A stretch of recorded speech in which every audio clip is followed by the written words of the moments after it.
জানিয়ে দেব সর্বশেষ আপডেট বাংলা সংবাদ ও শুরুতেই শিরোনাম। জুলাই সনদের আইনি ভিত্তি দেওয়ার জন্য আগামী নভেম্বরে গণভোটের দাবিতে প্রধান নির্বাচন কমিশনারের কাছে স্মারকলিপি দিতে বৃহস্পতিবার আগারগাঁওয়ের নির্বাচন কমিশনের কার্যালয়ে প্রবেশ করেছে জামায়াতে ইসলামী। ইসলামী আন্দোলন সহ মোট 8টি রাজনৈতিক দলের শীর্ষ নেতৃত্ববৃন্দের সমন্বয়ে গঠিত প্রতিনিধি দল।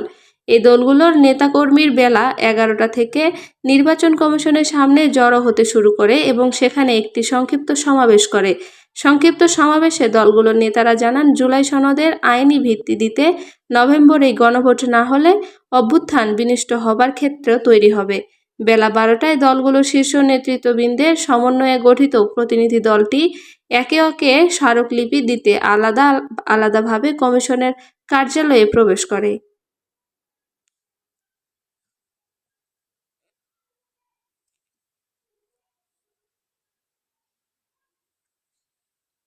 জানিয়ে দেব